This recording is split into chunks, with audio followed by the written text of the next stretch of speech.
menjelaskan siapa Syekh Albani itu? Beliau salah satu mujtahid ya, salah satu mujtahid dalam ilmu hadis. Jadi mungkin sekarang memang lebih mudah kita menghakimi sebuah hadis. Banyak kekurangan. Dalam hal ini tidak akurat. Di satu buku dia bilang hadis ini sahih, tapi di bukunya dia sendiri yang lain hadisnya tidak sahih. Kalau kasusnya 1-2 tidak masalah, tapi kalau sampai 300 begitu, wah itu jadi masalah juga. Sekarang itu Pak tidak bisa jadi ahli hadis, kenapa? Karena dia tidak ketemu langsung dengan para perawi.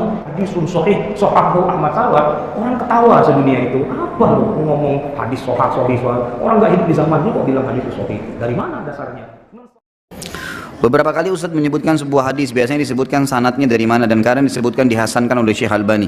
Yang Anda pelajari Syekh Albani adalah ulama abad ini. Bisakah Ustadz menjelaskan siapa Syekh Albani itu? Beliau salah satu mujtahid ya, salah satu mujtahid dalam ilmu hadis. Jadi beliau coba mempelajari kembali semua buku-buku hadis yang ada, Kutubut Tis'ah, 9 buku hadis dipelajari kembali sanadnya. Sekarang sudah banyak buku sudah lengkap seperti Tahzibut Tahzib, ada Syiar Alam Nubala. Ada buku-buku yang sudah lengkap semua, kita bisa baca dengan terpapar panjang lebar. Jadi mungkin sekarang memang lebih mudah kita menghakimi sebuah hadis. Kenapa? Karena fasilitasnya sudah sangat banyak. Zaman dulu orang kesulitan untuk itu. Nah, Syekh Albani ini datang mempelajari semua kembali itu, kemudian mengatakan oh hadis ini sebenarnya hasan karena begini, ada penjelasannya. Makanya beliau menyusun buku, ada silsilah hadis sahih, ada silsilah hadis dhaifah, gitu kan? Ada yang sahih, ada yang dhaif. Beliau menyusunnya saja, gitu kan? Adanya Syekh Albani mengatakan ini dihasankan, ini disahihkan karena beliau sudah memastikan saja. Yang Wahabi, jadi gini Pak, Syekh Albani itu banyak mengarang buku hadis. Tapi yang menjadi kritik dari para dosen-dosen saya, karena saya kuliah S2 juga jurusannya hadis, kritiknya adalah bahwa hadis-hadis yang beliau tulis itu juga punya banyak kekurangan. Dalam hal ini tidak akurat.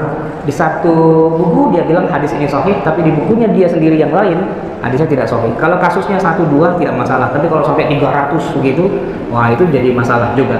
Artinya, oke lah, sebagian pendukungnya mengatakan bahwa dia adalah ahli hadis, tapi sebenarnya nggak ahli-ahli banget juga sih, gitu. Kalau saya kuliah sama Profesor Kiai Ali Mustafa Yaqub, di mana beliau adalah murid dari Syekh Mustafa Al-Ghomi di Riyadh sana, saya dilarang untuk menggunakan buku Albani sebagai rujukan dalam makalah atau disertasi.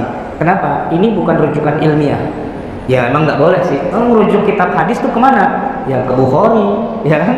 Ke Muslim, ke Tirmizi dan sebagainya. Bukan ke orang zaman sekarang. Orang zaman sekarang itu Pak tidak bisa jadi ahli hadis. Kenapa? Karena dia tidak ketemu langsung dengan para perawi.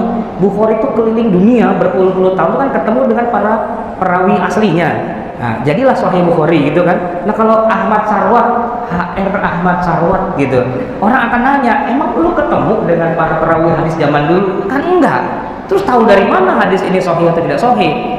Kan ngutip dari kata orang, katanya. Lah kan katanya. Nah, masa harus enggak semua harus sama saya? Karena satu-satunya ahli hadis yang tersisa di dunia cuma saya doang. Enggak mungkin, enggak masuk akal, gitu kan? Nah, jadi kalau kita mau merujuk masalah hadis, ya tanya kepada orang-orang yang di zaman salaf itu, pemimpin tertingginya yang paling seniornya itu Imam Malik, ya kan? Imam Malik itu Pak, kalau sudah meriwayatkan hadis dari gurunya Nafi' meriwayatkan hadis dari gurunya Ibnu Umar ya dari Rasulullah kan? Nah, itulah silsilah Zahabiyah. Tapi kalau HR Ahmad Sarwat, ada hadisun sahih, sahahu Ahmad Sarwat, orang ketawa sedunia itu. Apa lu ngomong hadis sahih? Orang nggak hidup di zaman ini kok bilang hadis sahih? Dari mana dasarnya? Mensahihkan hadis itu kan harus ketemu dengan para perawinya dan mencek apakah orang itu bisa diterima atau enggak. Nah, kalau cuma dari kitab, ya nggak bisa, gitu. Makanya banyak terjadi kesalahan.